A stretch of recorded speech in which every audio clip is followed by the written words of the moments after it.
Kuomba kwa saburi. Leo tutaangalia kuhusiana na kuomba kwa saburi. Kuomba kwa saburi sio kusubiri kimya, bali ni kusimama imara katika imani mpaka uone Mungu ametenda. Tuanze kwa kuangalia Zaburi ya 40 na mstari ule wa kwanza.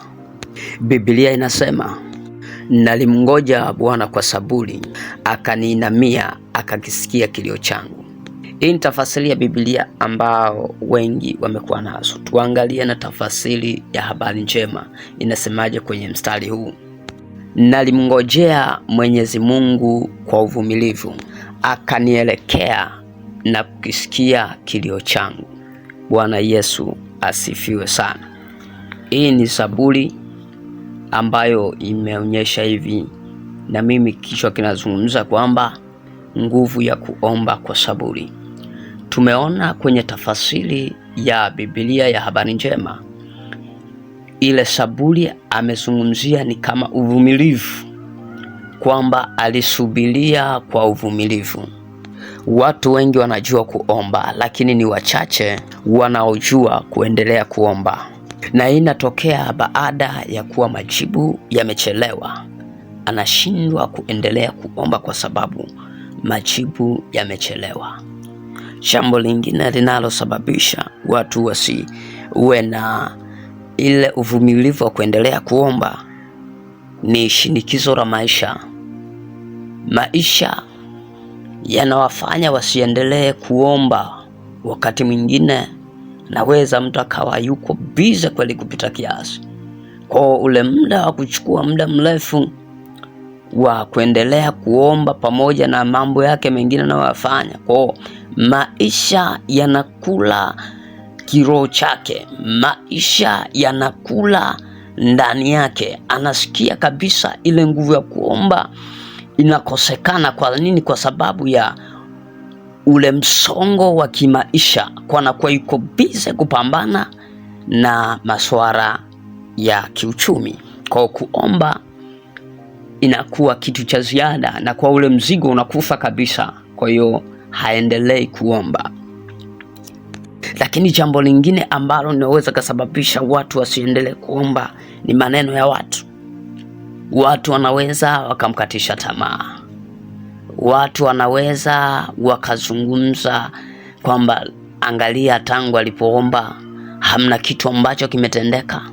Mimi tu nikueleze, kuna mambo mengine natakiwa uombe, si uangalie kwamba nimeomba miezi 6 Mungu hajafanya. Kuna mengine yanabebwa kwa miaka, inategemeana na kile ambacho uku na kiomba. Mfano nikwambie, yako maombi ambayo yamebeba ndoto zako, yamebeba hatima yako, yamebeba maisha, kilele cha maisha ambacho Mungu anataka uwe, yule ambaye Mungu anataka uwe. Yamkini niko nazungumza leo na mtu ambaye hayuko vile ambavyo anatakiwa. Akijiangalia ndani anajiona mtu mwingine kabisa, lakini namna anavyoishi anaishi mtu mwingine kabisa. Yaani maisha anayoishi ni ya kawaida, tofauti na vile ambavyo anajiona, lakini akijiangalia ndani anajiona ni mtu mkubwa sana.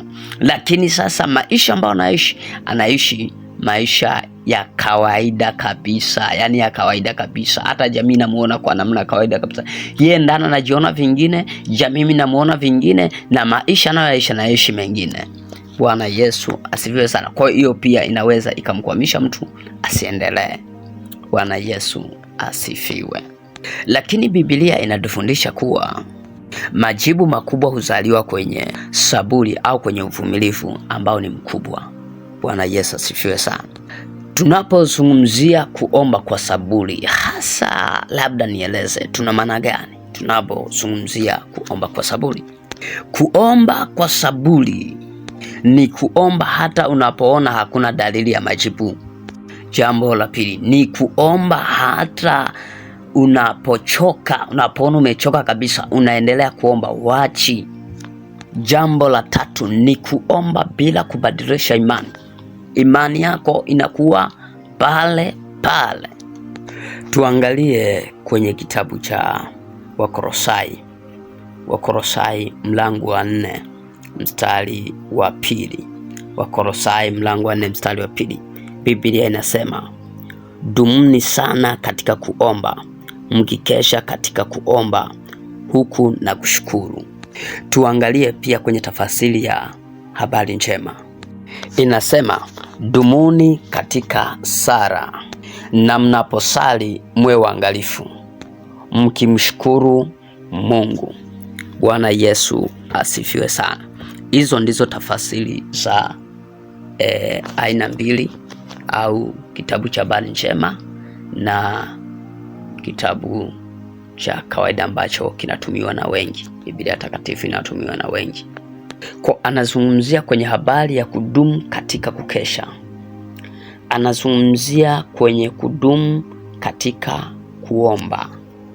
Kwa anazungumzia kwamba watu wadumu katika kuomba kwa sababu maombi yanampa mtu nguvu ya kiroho. Maombi yana uwezo wa kumpa mtu nguvu ya kiroho. Kwa hiyo huyu mtu hawezi kuwa na kuchoka kuacha kuendelea kuomba. Jambo la pili, maombi huwa yanampa mtu ulinzi wa Mungu. Kwa hiyo tunategemea mtu ambaye anaomba ni mtu ambaye ulinzi wa Mungu huwa unakuja automatic kwenye maisha yake. Lakini unapodumu katika maombi pia, maombi yanazaa vitu ambavyo hukutarajia kwenye maisha yako. Maombi yanaleta mambo ambayo hata mengine hujawahi kuyafikiria kwamba unaweza ukayapata. Kwa hiyo yanazaa vitu katika ulimwengu wa roho. Kwa maombi yanaweza yakatengeneza kile unachokiona kibinadamu unaweza kukifanya. Kibinadamu naona kabisa ni ngumu kufika kwenye zile ndoto unazoziona. Lakini mimi nataka nikueleze, ikiwa utakaa kwenye maombi yasiyokoma, maombi yanayoendelea, unahitaji unaomba kila wakati, hiyo itakusaidia sana kuweza kufika kule ambako Mungu anataka uweze kufika. Bwana Yesu asifiwe sana. Mimi tunataka nikueleze kwamba Mungu huwa anaangalia ule uthabiti wa moyo kabla ya kutoa majibu. Bwana Yesu asifiwe sana. Kwa Mungu anaangalia uthabiti wa moyo wako kabla ya kutoa majibu. Kwa ni muhimu sana kuomba bila kukoma, kuomba bila kukata tamaa, kuomba bila kufa moyo, kama vile ambavyo Biblia tuliyoisoma kwenye tafasiri ya habari njema ambayo anasema kwamba dumuni katika sala, na mnaposali muwe waangalifu mkimshukuru Mungu. Kwa anamaanisha kwamba inabidi kuwa makini.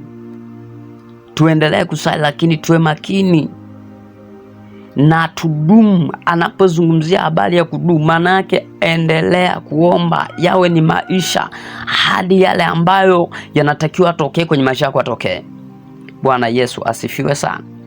Wale ambao wanaamini kwamba Mungu anaweza gafanya, Mungu anaweza gatenda. Sikiliza, usikate tamaa, usife moyo. Sisi Mungu ametuweka juu sana kuliko vile ambavyo unaweza kufikiria. Hatuishi sisi, anaishi Kristo ndani yetu. Maisha sio ya kwetu, maisha ni ya Kristo. Na mimi tunataka nikueleze, Biblia inazungumza kwamba mwisho wa nyumba hii utakuwa mkuu kuliko ule wa kwanza. Mimi nataka nikueleze, maisha yako ya mbeleni yatakuwa mazuri kuliko haya unayoyaona. Kule unakokwenda ni kuzuri kuliko vile unavyoweza kufikiria. Lakini pia nikueleze kwamba maisha haya unayoyaona yanayokuzunguka yasikupe shida wala tabu, isipokuwa wewe cha msingi muamini Mungu, zidi kuvumilia kuomba. Bwana Yesu asifiwe sana. Somo hili litaendelea. Wakati kama huu niweze kusema kwamba kipande ambacho kiko kinaendelea, maana bado halijaisha. Kuna vipande kama viwili ambavyo vitaendelea tena. Somo letu ambalo linazungumzia nguvu ya kuomba kwa saburi, na lengo ni watu kutoka eneo kwenda eneo. Lengo ni kuwasaidia watu kujua hila za adui ili ya kwamba Mungu aweze kukutana na maisha watu na Mungu aweze kuwasaidia na utukufu umrudie Mungu mwenyewe. Ndio maana tunafundisha. Bwana Yesu asifiwe sana. Kwa hiyo ninacho kuomba unaweza ukanifollow ili kipande kinachoendelea uweze kukipata, lakini masomo mengine pia yanayoendelea uweze kuyapata. Mungu akubariki, Mungu akutunze. Ikikupendeza unaweza share na wengine wapate kujifunza, uwe umehubiri pamoja na mimi. Na Mungu akubariki sana. Tukutane katika sehemu inayofuata.